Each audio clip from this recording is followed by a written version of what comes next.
L'homme perd l'attraction des femmes parce qu'il ignore une différence fondamentale. La luxure masculine commence par le désir et évolue vers l'excitation, tandis que la luxure féminine suit une séquence complètement différente. Eh oui, je sais que cela va en incommoder certains. Mais si tu restes jusqu'à la fin, tu vas comprendre pourquoi beaucoup de choses qui devraient fonctionner dans la vie réelle échouent. Les hommes opèrent sous l'illusion que l'excitation féminine fonctionne comme un miroir de la leur. Ils voient une femme attirante, ils ressentent un désir immédiat.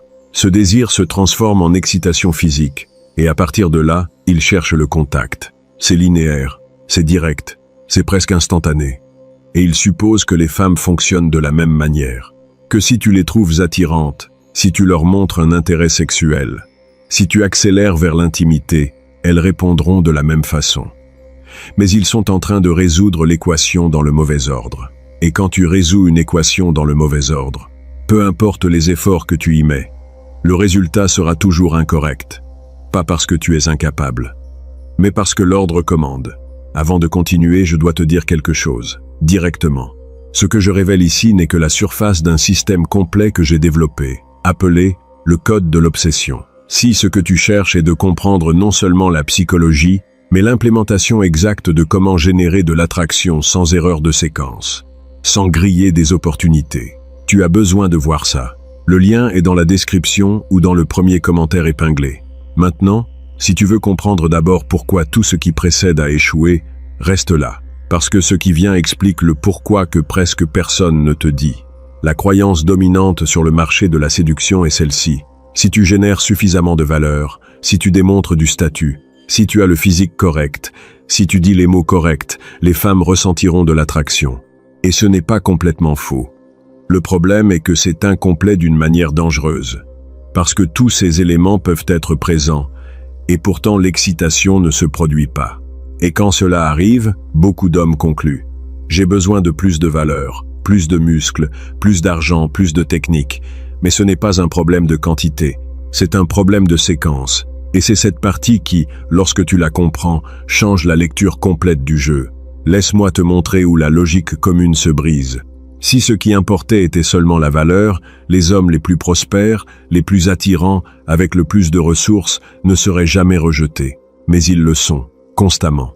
Et non seulement rejetés, mais parfois activement repoussés. Des femmes qui ressentent un inconfort réel, physique, en présence d'hommes objectivement valeureux. Pourquoi? Parce que quelque chose dans la séquence est brisé. Quelque chose dans l'ordre des opérations a activé le système d'alarme au lieu du système d'attraction. Et quand tu actives le système d'alarme en premier, écoute ça. Il n'y a aucune quantité de valeur qui puisse inverser cette réponse dans cette interaction. Non pas parce qu'elle est bizarre, c'est parce que le cerveau fonctionne ainsi. Voici ce qui se passe réellement au niveau neurologique. L'excitation féminine ne commence pas par le désir. Elle commence par l'absence de menace. Cela semble simple, presque trop simple. Mais c'est d'une profondeur dévastatrice dans ses implications. Le cerveau féminin possède un système de détection de risque qui opère avant tout système d'attraction. C'est plus ancien d'un point de vue évolutif, c'est plus rapide, et c'est presque impossible à tromper consciemment. Avant qu'une femme puisse même considérer la possibilité du désir, son système nerveux doit déterminer que tu es sûr. Et attention, sûr non pas dans le sens d'ennuyeux, sûr dans le sens où tu ne représentes pas un danger immédiat, que tu n'es pas envahissant, que tu ne mets pas la pression, que tu ne pousses pas un agenda avant l'heure. Et voici le problème massif que personne ne te dit à voix haute. Les mêmes comportements que les hommes utilisent pour démontrer un intérêt sexuel sont exactement les comportements qui activent les alarmes de danger. Fixer du regard trop longtemps, s'approcher physiquement sans lire les signaux de réciprocité, sexualiser la conversation trop vite, démontrer de l'urgence. Tout cela ne s'enregistre pas comme de l'attraction dans le cerveau féminin. Cela s'enregistre comme une menace. Et une fois que tu es enregistré comme menace, dans la plupart des cas, cette interaction est marquée. Non pas parce qu'elle te déteste, mais parce que son système primitif a déjà pris une décision. Machiavel a écrit dans ses discours quelque chose que la majorité ignore parce qu'ils sont obsédés par les citations sur le pouvoir. Il a dit que dans l'exécution de toute entreprise, l'ordre de procédé est ce qui fait la différence entre succès et échec. Que les mêmes éléments organisés incorrectement produisent un désastre, tandis qu'organisés correctement, ils produisent la victoire. Et c'est exactement applicable ici. Les éléments d'attraction peuvent tous être présents. Confiance, humour, statut, apparence physique. Mais si tu les présentes dans le mauvais ordre, si tu essayes de générer de l'excitation avant de générer de la sécurité, tu produis l'effet opposé. Et oui, cela explique pourquoi parfois tu fais tout bien et pourtant elle se refroidit. Maintenant, que signifie la sécurité dans ce contexte? Cela ne signifie pas être prévisible, cela ne signifie pas être ennuyeux. Cela signifie que ta présence n'active pas les systèmes d'alerte primitifs. Et ces systèmes sont incroyablement sensibles aux signaux subtils. L'angle de ton regard, la vitesse de ton approche, le ton de ta voix, la tension dans ton corps. Tout cela est traité en millisecondes au niveau subconscient. Et si n'importe lequel de ces signaux est hors de calibration, s'il suggère urgence, besoin ou un agenda caché, le système d'alarme s'active. Et une fois activé, tout ce que tu fais ensuite est interprété à travers ce filtre de menace. Et voici ce qui est frustrant. À ce point, même tes bonnes intentions paraissent suspectes. Voici le modèle que tu peux observer dans n'importe quelle interaction réelle. Les hommes qui attirent naturellement sans effort conscient ont quelque chose en commun. Ce n'est pas nécessairement leur apparence, ce n'est pas nécessairement leur statut, c'est qu'ils n'activent jamais les alarmes. Ils se déplacent à travers l'espace d'une manière qui communique qu'ils n'ont pas besoin de réponse immédiate, qu'ils peuvent exister confortablement sans validation externe, qu'ils sont sincèrement intéressés mais pas dans le besoin urgent. Et cette combinaison spécifique désactive le système d'alerte et permet au système d'attraction de s'activer. C'est une sensation, pas un discours. Mais voici le piège qui détruit la majorité des hommes. Ils essaient de simuler ce manque d'urgence. Ils essaient de jouer les désintéressés. Ils essaient de paraître occupés ou importants. Et cela échoue parce que le système de détection de menaces ne lit pas tes actions conscientes. Il lit tes signaux involontaires. L'incongruence entre ce que tu dis et ce que ton corps communique est, en soi, une alarme. Parce que l'incongruence suggère la tromperie, et la tromperie suggère le danger. En d'autres termes, il ne suffit pas de jouer le rôle. Le corps trahit. Alors, comment génères-tu une sécurité authentique sans la jouer? Tu ne peux pas. Pas directement. Parce que la sécurité authentique n'est pas quelque chose que tu fais. C'est quelque chose que tu es quand tu n'as sincèrement pas besoin d'une réponse spécifique de cette interaction. Et la seule façon de ne pas avoir besoin d'une réponse spécifique est d'avoir une vie où cette interaction est une possibilité intéressante, mais pas une nécessité existentielle. Cela semble circulaire. Et ça l'est. Pourquoi est-ce un problème d'état interne? Pas de technique externe. Et c'est la partie que presque personne ne veut entendre. Mais c'est la base. Maintenant, vient la deuxième phase de la séquence. Une fois que la sécurité est établie, une fois que le système d'alerte est désactivé, le cerveau féminin peut se déplacer vers la deuxième phase. Mais ce n'est pas encore le désir. C'est la curiosité. L'excitation féminine passe par la curiosité avant d'arriver au désir. Elle a besoin d'une question. Elle a besoin de quelque chose à résoudre. Pas une question consciente que tu peux lancer comme si c'était un tour. Une question émotionnelle. Une tension non résolue. Une contradiction intéressante qui ne s'épuise pas en 5 secondes. Et c'est là que la majorité des hommes qui parviennent à passer la phase de sécurité détruisent l'opportunité. Ils résolvent la question trop rapidement. Ils déclarent leurs intentions explicitement. Ils éliminent toute ambiguïté. Ils pensent que la clarté est honnêteté, et l'honnêteté est vertu. Mais ils confondent les contextes. Dans les transactions d'affaires, la clarté est efficacité. Dans la génération de l'excitation, la clarté, quand elle arrive trop tôt, est la mort. Parce que l'excitation requiert de la tension, et la tension requiert quelque chose de non résolu. Pas des petits jeux, du rythme. Machiavel a observé que celui qui cherche à tromper trouvera toujours quelqu'un pour se laisser tromper. Mais ils oublient la deuxième partie. Il a aussi averti que la nature humaine désire ce qu'elle ne peut pas posséder complètement et s'ennuie de ce qu'elle possède sans effort. Appliqué à la séquence d'excitation, si tu te présentes comme complètement disponible, complètement éligible, complètement résolu, tu élimines la tension dont la curiosité a besoin pour se transformer en désir. Non pas parce que tu es honnête, mais parce que tu es prévisible. Et la prévisibilité est le tueur silencieux de l'excitation féminine. Mais attention, Parce qu'ici beaucoup vont vers l'extrême erroné. Cela ne signifie pas être fuyant. Cela ne signifie pas jouer à des jeux conscients de disponibilité. Cela signifie avoir sincèrement une vie où tu n'es pas complètement disponible parce que tu as des priorités réelles. Où tu n'es pas complètement éligible parce que tu as une profondeur qui ne peut pas être évaluée en une conversation. Où tu n'es pas complètement résolu parce que tu es en mouvement, en train d'évoluer, de construire quelque chose de plus grand que l'interaction présente. C'est la différence entre l'authenticité qui génère de la tension et les techniques qui ne génèrent que de la frustration. Maintenant, la troisième phase, de la curiosité au désir. C'est le pont que la majorité ne traverse jamais parce qu'il requiert quelque chose de contre-intuitif. Il requiert que la femme ait de l'espace. Pour investir, en premier, cela semble à l'envers, je le sais. Les hommes pensent qu'ils doivent démontrer de la valeur, démontrer de l'intérêt, démontrer qu'ils sont la bonne option.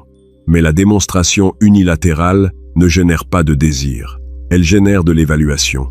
Et l'évaluation est un processus froid, calculateur, où elle cherche des raisons pour te disqualifier. Et si tu te mets en mode démonstration, tu la pousses toi-même dans ce mode. Le désir ne vient pas du fait que tu démontres de la valeur. Il vient du fait qu'elle découvre la valeur par elle-même. Et elle ne peut la découvrir que si elle doit chercher, si elle doit interpréter, si elle doit investir de l'énergie mentale pour déchiffrer qui tu es réellement. Et cet investissement mental est ce qui crée le pont de la curiosité au désir, parce que le cerveau justifie l'investissement. Si je pense de manière répétée à quelqu'un, si j'analyse ses paroles, si j'essaie de comprendre ses intentions, mon cerveau construit un récit pour justifier cet investissement de ressources cognitives. Et ce récit est « ceci doit être important, ceci doit m'importer ». Et c'est là que naît la charge émotionnelle. Et voici le tournant brutal. L'investissement mental féminin ne vient pas du fait que tu lui donnes plus. Il vient du fait que tu retiennes sélectivement. Pas des informations cruciales, pas l'honnêteté fondamentale, mais l'accès complet. Temps illimité, validation constante. Quand tu es complètement accessible, il n'y a pas besoin de penser à toi quand tu n'es pas présent. Mais quand ta présence est précieuse, parce qu'elle est finie, quand ton attention est significative, parce qu'elle est sélective, quand tu ne livres pas ton approbation sans discernement, alors elle pense à toi en ton absence. Et la pensée répétée crée de l'importance émotionnelle. Ce n'est pas de la magie, c'est de la mécanique. Maintenant la phase finale, du désir à l'excitation physique. Et c'est là que la séquence atteint son point le plus délicat. Parce que l'excitation physique requiert quelque chose que la majorité des hommes fait trop tôt. L'escalade physique. Mais l'escalade physique prématurée est exactement ce qui détruit tout le travail des phases précédentes. Parce que le contact physique, sans les 3 phases préalables complétées, ne s'enregistre pas comme érotique. Il s'enregistre comme une violation de l'espace personnel. Et pour que ce soit clair, ici il n'y a pas de forçage. Il y a lire la réciprocité et respecter les limites. S'il n'y a pas de signaux, il n'y a pas de passage. La différence entre le toucher qui génère de l'excitation et le toucher qui génère de l'inconfort n'est pas le toucher lui-même. C'est le moment. C'est la préparation. C'est si les phases préalables sont complètes. Sécurité établie. Curiosité générée. Désir construit. Seulement alors, seulement quand ces 3 phases sont complètes, le contact physique est le bienvenu. Il est anticipé. Il est désiré. Parce que maintenant, il est aligné avec son état interne. Ce n'est pas une imposition externe, c'est l'expression d'une tension qui existait déjà et cherchait une résolution. Machiavel a averti que les hommes s'imaginent des principautés qui n'ont jamais existé en réalité. Et alors ils échouent parce qu'ils poursuivent l'imaginaire en ignorant le réel. Les hommes s'imaginent que l'excitation féminine fonctionne comme la leur. Et alors, ils appliquent des stratégies conçues pour un système complètement différent. Et ils se demandent pourquoi cela échoue. Cela n'échoue pas parce que tu es inadéquat. Cela échoue parce que tu utilises le mauvais manuel d'opération. Et quand le manuel est le mauvais, peu importe l'énergie que tu y mets, le système ne répond pas comme tu l'espères. La révélation finale est celle-ci. La majorité des hommes ne génèrent jamais d'excitation féminine, non pas parce qu'il leur manque les ingrédients, mais parce qu'ils appliquent les ingrédients dans le mauvais ordre. Ils essaient de générer du désir avant de générer de la sécurité. Ils essaient de générer de l'excitation avant de générer du désir. Ils essaient le contact physique avant que l'excitation ne soit présente. Et chaque phase sautée, chaque séquence inversée, chaque accélération prématurée détruit la possibilité de la phase suivante. Parce que chaque phase est un prérequis de la suivante. Tu ne peux pas construire le troisième étage avant le deuxième, peu importe la qualité de tes matériaux pour le troisième étage. Alors, que fais-tu de cela? Premièrement, tu arrêtes d'essayer d'accélérer le processus. L'urgence elle-même est un signal d'alarme. Et si tu te vois reflété ici, ne te blâme pas, réalise-le seulement. Deuxièmement, tu te concentres sur la phase présente, pas sur la phase désirée. S'il n'y a pas de sécurité, tu travailles sur la sécurité, pas à générer de l'attraction. S'il n'y a pas de curiosité, tu génères de la curiosité. Tu ne pousses pas vers le désir. Troisièmement, tu la laisses compléter chaque phase à son propre rythme, parce que son rythme n'est pas ton rythme. Et forcer ton rythme sur le sien détruit l'alchimie que tu essaies de créer. Et quatrièmement, et le plus important, tu construis une vie où tu n'as pas besoin qu'aucune interaction spécifique ait du succès, parce que le besoin de succès spécifique est exactement ce qui crée l'urgence. Et l'urgence est exactement ce qui détruit la sécurité. Et sans sécurité, aucune phase ultérieure n'est possible. Ce n'est pas de la technique, c'est de l'architecture psychologique fondamentale. Et quand cette fondation est bonne, le reste cesse de se ressentir comme un effort et commence à se ressentir comme de la fluidité. Si tu veux dominer non seulement la théorie, mais l'implémentation complète de chaque phase, si tu veux éliminer les erreurs que tu as commises sans le savoir, si tu veux accéder au système complet qui t'enseigne exactement comment te déplacer à travers chaque phase sans griller l'opportunité, tu as besoin de voir le code de l'obsession. Ce n'est pas plus de théorie. C'est l'application pratique de tout ce que tu viens d'apprendre. Le lien est dans la description ou dans le premier commentaire épinglé. Prends-le maintenant si tu es prête à arrêter de résoudre l'équation dans le mauvais ordre. La psychologie derrière comment les femmes s'excitent n'est pas mystérieuse, elle est séquentielle.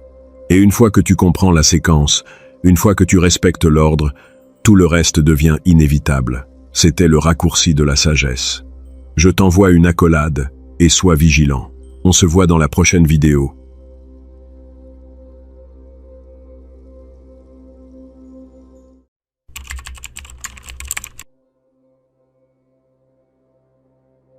En 1513, Nicolas Machiavel a écrit « Il est nécessaire à un prince, s'il veut se maintenir, d'apprendre à pouvoir ne pas être bon et d'user ou de n'user pas de cela selon la nécessité. » Traduction pour le XXIe siècle. L'efficacité et la moralité sont des catégories séparées, et si tu crois que cela ne s'applique pas à l'attraction, j'ai de mauvaises nouvelles pour toi. Une étude de 2024 dans le Journal of Personality a trouvé que les relations où l'un des deux maintient une stratégie d'information limitée durent 34% plus longtemps que celle de transparence totale dès le premier jour. Ce n'est pas éthique, ce n'est pas ce qui est correct, mais cela fonctionne. Et aujourd'hui, nous allons parler des 4 lois que personne ne veut admettre utiliser, mais que tous reconnaissent quand ils les voient en action. Bienvenue dans le manuel que Machiavel aurait écrit si on lui avait posé des questions sur la séduction au lieu de la politique. Avant de commencer, clarifions quelque chose. Ces lois ne sont pas des techniques de séduction. Ce ne sont pas des astuces pour conquérir les femmes. Ce sont des principes d'asymétrie stratégique qui fonctionnent dans n'importe quelle dynamique de pouvoir, des négociations d'entreprise jusqu'aux dynamiques de couple. La raison pour laquelle je les appelle interdites n'est pas parce qu'elles sont illégales, c'est parce qu'elles violent le contrat social non écrit des relations modernes. Tu dois être authentique, vulnérable et transparent dès la minute 0. Et voici le problème. Ce contrat bénéficie à une partie plus qu'à l'autre. Il le fait toujours. Quand quelqu'un te dit « sois juste toi-même », ce qu'il est réellement en train de dire c'est « donne-moi toute ta main de cartes pour que je décide si je veux jouer avec toi ». Et si cela te semble juste, tu n'as probablement pas perdu assez de parties. Machiavel comprenait quelque chose de fondamental. Le pouvoir ne se négocie pas, il se construit en silence et se révèle à dose contrôlée. Alors es-tu prêt à voir les 4 lois qui opèrent sous la surface? Parce qu'une fois que tu les verras, tu ne pourras plus cesser de les remarquer. Loi numéro 1. Celui qui investit émotionnellement en premier perd du terrain stratégique. Ce n'est pas du cynisme, c'est de la thermodynamique émotionnelle. Dans tout échange humain, il y a un flux d'énergie, et la deuxième loi de la thermodynamique nous dit que l'énergie s'écoule du corps le plus chaud vers le plus froid jusqu'à atteindre l'équilibre. En termes de relations, celui qui a le plus besoin poursuit le plus. Celui qui poursuit le plus perd du pouvoir. Maintenant, la majorité des conseils populaires s'arrêtent ici et te disent « Alors ne démontre pas d'intérêt, fais le dur ». Erreur. Ce n'est pas de la stratégie, c'est de la rigidité. La véritable application de cette loi est plus subtile. Démontre de l'intérêt, mais jamais plus que celui que tu reçois, plus 10%. Exemple concret. Elle t'écrit à 23h après 3 jours sans parler. Contenu. Salut, comment ça va? Investissement minimal. Tu as 3 options. Option A, l'anxieux. Tu réponds en 2 minutes avec un long paragraphe racontant ta semaine. Tu viens d'investir 10 fois plus d'énergie qu'elle. Tu as perdu. Option B, le rigide. Tu l'ignores 48 heures pour démontrer de la valeur. Elle continue simplement sa vie et tu restes à jouer aux échecs tout seul. Option C, le stratège. Tu réponds en 45 minutes. Suffisant pour ne pas paraître collé au téléphone. Insuffisant pour paraître déçu. Contenu, tout va bien. Toi, investissement équivalent, tu pulses légèrement moins enthousiaste qu'elle. Quelle est la différence? Le stratège maintient l'asymétrie sans rompre le circuit. Parce que voici le secret que Machiavel appliquait en politique. Il ne s'agit pas d'être distant. Il s'agit de ne jamais être le plus investi dans le moment présent. Ceci, d'ailleurs, incommode beaucoup les moralistes. Ils diront « mais c'est de la manipulation ». Et ils ont raison. Toute communication est manipulation. Quand tu choisis tes mots soigneusement dans un entretien d'embauche, tu es en train de manipuler. Quand tu attends 10 secondes avant de répondre dans une négociation, tu es en train de manipuler. La différence est que dans ces contextes, nous appelons cela du professionnalisme. Mais en amour, on suppose que tu dois être un livre ouvert. Pourquoi? Parce qu'un livre ouvert est plus facile à lire. Et plus facile à fermer quand il n'intéresse plus. Et maintenant, comprends ceci. Il y a une limite à ce que je peux te dire ici, sur YouTube, sans qu'il le convertisse en discours de haine, manipulation ou contenu sensible, même si c'est exactement ce qui se passe dans le monde réel. C'est pour cela qu'existe le code de l'obsession. Là, je ne te vends pas de jolies phrases. Je te donne la carte complète pour cesser d'être un spectateur dans ta vie amoureuse et apprendre à retourner le script pour qu'elle soit celle qui cherche ta validation. Si tu veux ce niveau de clarté, celui qu'ici on ne peut pas dire, le lien est dans le premier commentaire épinglé, et tu reviens au ton de la classe. Maintenant oui, passons à la deuxième loi, parce que c'est celle qui confond le plus les naïfs. Loi numéro 2. L'ambiguïté n'est pas l'absence de clarté, c'est l'excès de possibilités. C'est ici que la majorité se confond. Ils pensent qu'être mystérieux signifie ne rien dire. Erreur. Être mystérieux signifie dire des choses qui peuvent s'interpréter de multiples manières. Il y a une étude fascinante de l'Université de Barcelone 2024. Ils ont analysé 200 couples, divisés en 2 groupes. Groupe A. Validation émotionnelle constante. Je t'aime. Tu es incroyable. Tu me rends heureux. Tout le temps, sans ambiguïté. Groupe B. Validation dosée et ambiguë. Tu me plais versus je t'aime. C'était bien après un baiser intense, peut-être au lieu d'un oui catégorique. Résultat, le groupe B a rapporté 37% de tension érotique, soutenue en plus au bout de 6 mois. Pourquoi? Parce que l'ambiguïté oblige le cerveau à travailler. Quand quelqu'un te dit « tu me plais, je crois », ton cerveau ne peut pas fermer l'équation. Alors, que fait-il? Il continue de traiter. C'est la différence entre un livre qui te dit tout à la première page et un qui va révéler des indices. Le premier, tu le fermes en 1 semaine. Le second, tu le relis 3 fois en cherchant des détails que tu as manqués. Exemple pratique. Elle te demande après être sortie 3 fois. Qu'est-ce qu'on est? Réponse du naïf. Eh bien, tu me plais beaucoup. Et je crois que nous pourrions avoir quelque chose de sérieux. Qu'en penses-tu? Tu viens de livrer toute ta position. Maintenant, elle décide avec une information complète, et toi, avec incertitude. Réponse du stratège. Honnêtement, je ne le sais pas encore. J'aime passer du temps avec toi, mais je ne suis pas du genre à étiqueter les choses rapidement. Pourquoi demandes-tu? Tu maintiens le contrôle narratif. Plus tu renvoies la balle, plus tu introduis le doute. Maintenant, le moraliste dira « mais elle mérite de savoir où elle en est, bien sûr ». Et toi, tu mérites de savoir si elle est avec toi, parce que tu l'intéresses sincèrement ou parce que la sécurité de t'avoir assuré l'intéresse. Et tu ne le sauras que si tu maintiens une marge d'incertitude. Machiavel l'a dit différemment mais pareil. Les hommes en général jugent plus par les yeux que par les mains, car il est donné à tous de voir, mais à peu de toucher. Traduction. Les personnes font plus confiance à ce qu'elles perçoivent, ambigu, qu'à ce qu'elles touchent, concret. Si tu lui donnes une certitude totale, sa perception s'éteint.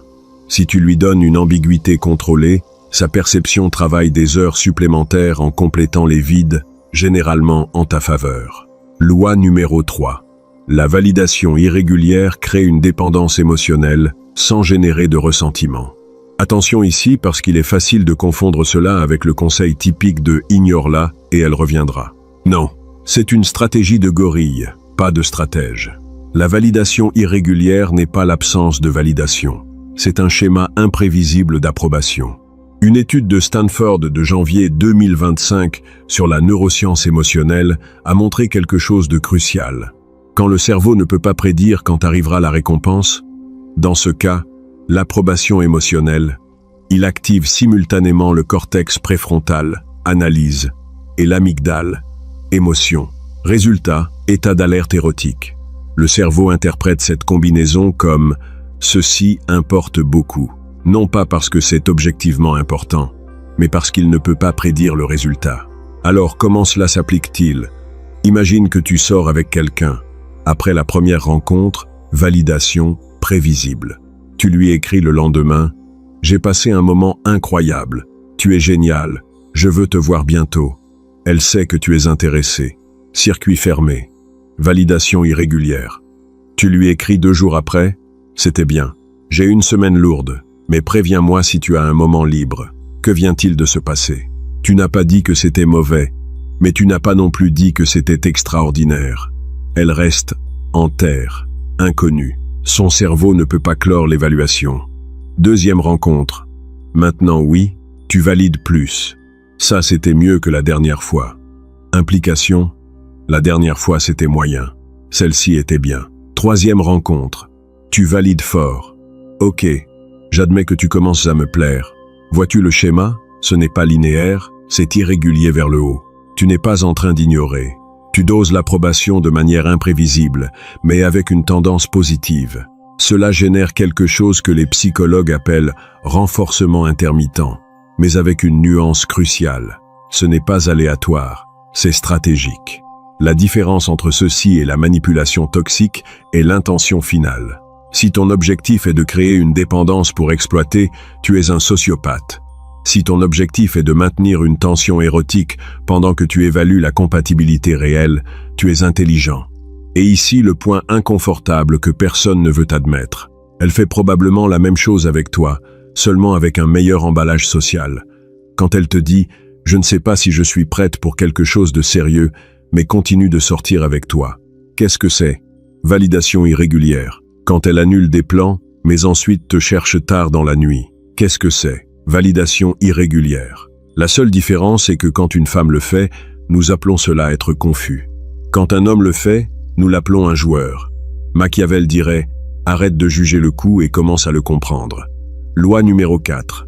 L'indifférence stratégique n'est pas ne pas ressentir, c'est ne pas montrer. C'est la loi la plus difficile, parce qu'elle requiert un autocontrôle émotionnel de niveau olympique. Machiavel a dédié des chapitres entiers à cela dans Le Prince. Il est plus sûr d'être craint que d'être aimé.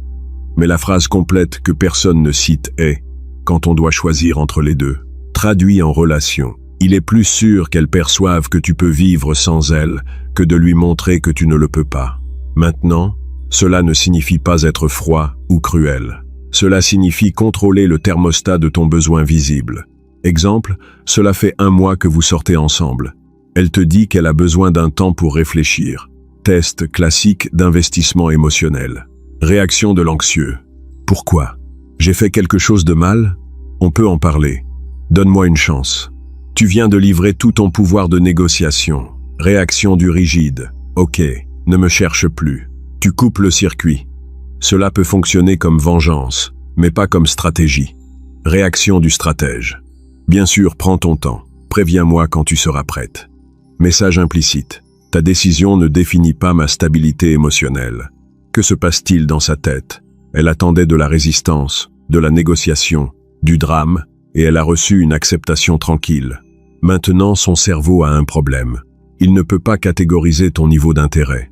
Lui, as-tu réellement donné de l'espace parce que tu respectes sa décision, ou parce que tu as d'autres options, et que cela ne t'affecte pas? Elle ne le sait pas. Et cette incertitude est le théâtre. Pourquoi? Attention, peu importe si tu as réellement d'autres options.